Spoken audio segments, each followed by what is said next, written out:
Hola a todos, mi nombre es Laura Catá y soy especialista en medicina interna y endocrinología y hago parte de la sección de endocrinología del Hospital Universitario Fundación Santa Fe. También soy docente de la Universidad de los Andes. El día de hoy vamos a hablar de la clasificación de obesidad y de los métodos de evaluación de adiposidad. Estos son mis conflictos de interés. La OMS define la obesidad como un incremento en el porcentaje de grasa corporal, generalmente acompañado de aumento de peso, cuyo monto y distribución condicionan la salud del individuo. Sabemos que es una enfermedad crónica que tiene repercusiones en salud, en la expectativa y calidad de vida y que tiene componentes transmisibles y no transmisibles.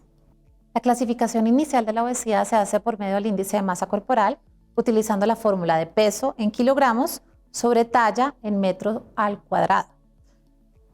Y tiene múltiples ventajas, ya que es una fórmula que se puede utilizar de forma muy sencilla, muy fácil, es de rápida aplicación, es barata, amplia disponibilidad y nos da una aproximación inicial. Precisamente por esto, la OMS lo sugirió como utilización de tamizaje en la población para verificar índice de masa corporal, peso, sobrepeso u obesidad. Sin embargo, tiene varias desventajas y estas incluyen que es impreciso, nos da una información muy superficial y adicionalmente podemos clasificar la obesidad de forma errónea. Entonces, sabemos que es altamente predictivo para riesgo cardiovascular, pero no es un índice de adiposidad. Y en la actualidad estamos hablando muchísimo de lo que es la adiposidad y lo que eso correlaciona con la composición corporal y con el riesgo de enfermedad cardiovascular como tal. Entonces tenemos acá el índice de masa corporal, acá arriba como la punta del iceberg. Y en la parte inferior sabemos que hay muchísimas otras cosas que no estábamos evaluando con el índice de masa corporal. Esto incluye particularmente lo que es la composición corporal, la relación de adiposidad y de masa muscular con todo lo que eso conlleva y el proceso de desarrollo de enfermedad. Por lo cual en la actualidad el índice de masa corporal se utiliza, pero no es la única herramienta que debemos utilizar para evaluar un paciente de forma completa. Y es así como aquí tenemos dos pacientes. Un paciente de 67 años con un índice de masa corporal de 25 y un contenido de grasa visceral de 2.58 litros por metro cuadrado. Cuando comparativamente tenemos un paciente de 53 años que tiene un índice de masa corporal de 30, que nos clasificaría para obesidad grado 1, con un contenido de grasa visceral de 0.88 litros por metro cuadrado. ¿Esto qué significa?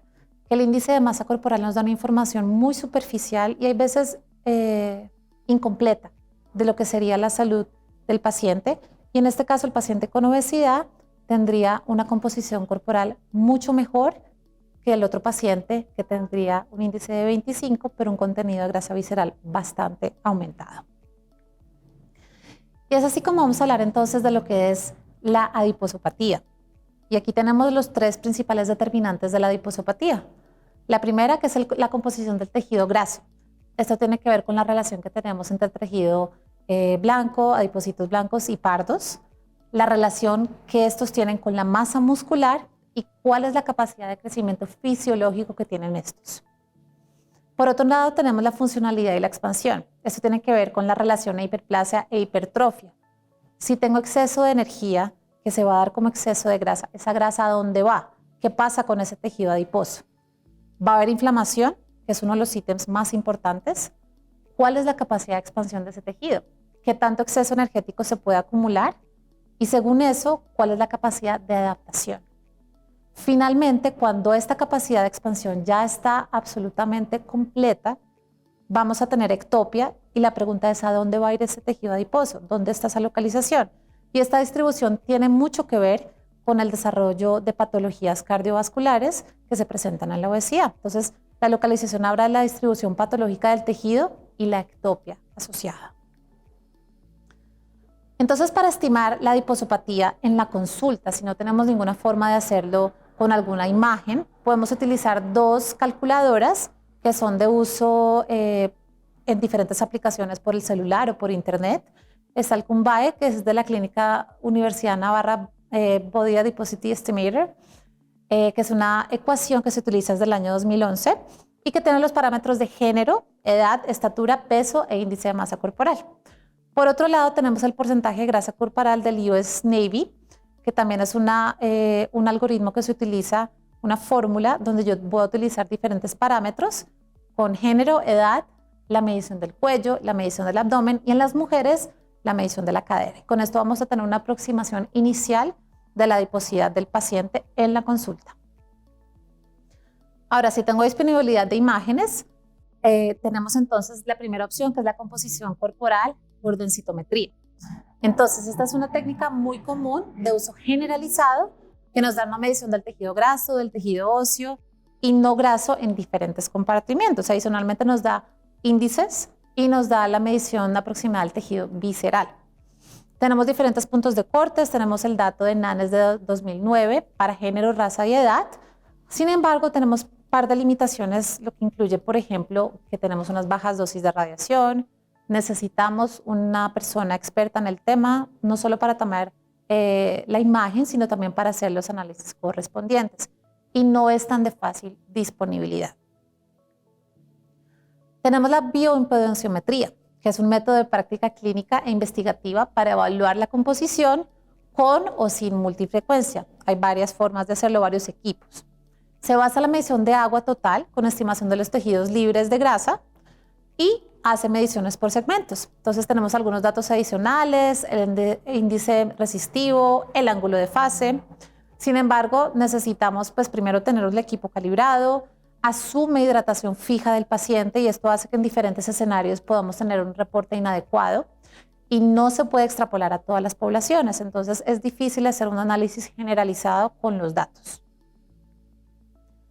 Técnicas adicionales, entonces tenemos la resonancia magnética nuclear.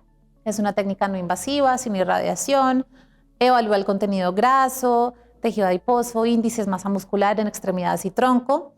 Tiene técnicas de evaluación de contenido en diferentes compartimientos, tras intervenciones y diferentes, por ejemplo, procesos de enfermedades y demás, pero es de muy alto costo.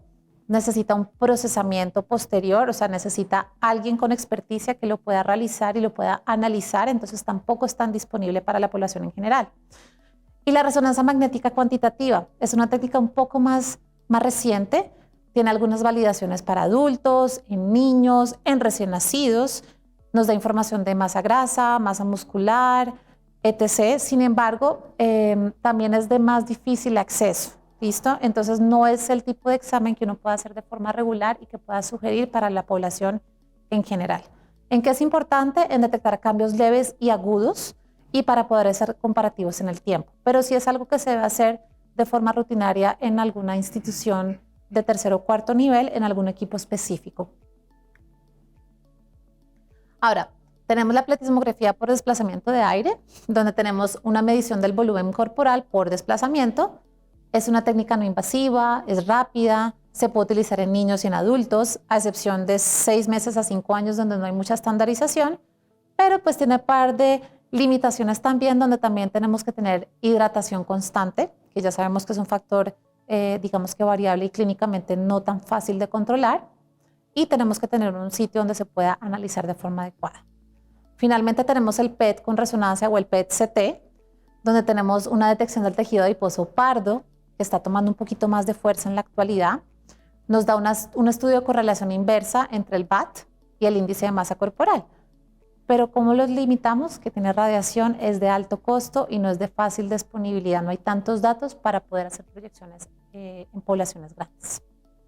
Y ahora ya sabiendo esta disponibilidad que tenemos para evaluar al paciente con obesidad más allá del índice de masa corporal, las opciones que tenemos en la consulta clínica y las opciones que tenemos de estudios imagenológicos, tenemos que tener en cuenta que lo importante es analizar al paciente con su contenido graso y su contenido de masa muscular más allá del índice de masa corporal.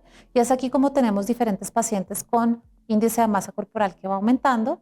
Sin embargo, de acuerdo a la disposición, esta capacidad de expansión que tenga cada individuo, sabemos que hay pacientes que van a tener obesidad clasificado con un índice de masa corporal por encima de 30, pero que no van a tener aumento de ese tejido adiposo de forma marcada o no van a tener ectopia y no van a tener comorbilidades. Mientras también podemos tener un paciente con un índice de masa corporal normal que tenga múltiples comorbilidades cardiometabólicas asociadas a la mala expansibilidad de su tejido adiposo. Es por eso que es importante clasificar el paciente con obesidad de forma adecuada. para plantear manejos óptimos para cada uno. ¿Qué podemos concluir entonces? Que el índice de masa corporal tiene un rendimiento limitado, especialmente en rangos intermedios, que es una herramienta útil y rápida, pero que no debemos quedarnos solamente con este dato informativo. Es importante entonces evaluar la adiposopatía de cada paciente. ¿Dónde está esa grasa? ¿Cuál es la distribución? ¿Tiene ectopia? Y con esto saber si tiene algo de enfermedad cardiometabólica asociada. Si tenemos la posibilidad, es importante evaluar también los índices de masa muscular, ya que sabemos que la relación entre grasa y músculo es fundamental. Y finalmente hay que mirar los factores de riesgo cardiometabólicos, ya que no todos los pacientes con obesidad van a tener enfermedades asociadas, mientras algunos pacientes sin obesidad van a tener múltiples comorbilidades. Por eso sabemos que es importante evaluar al paciente de forma completa, usar todas las herramientas del examen físico disponibles en las imágenes y con esto hacer un diagnóstico adecuado para plantear un manejo conforme lo que tenga cada uno. Muchas gracias.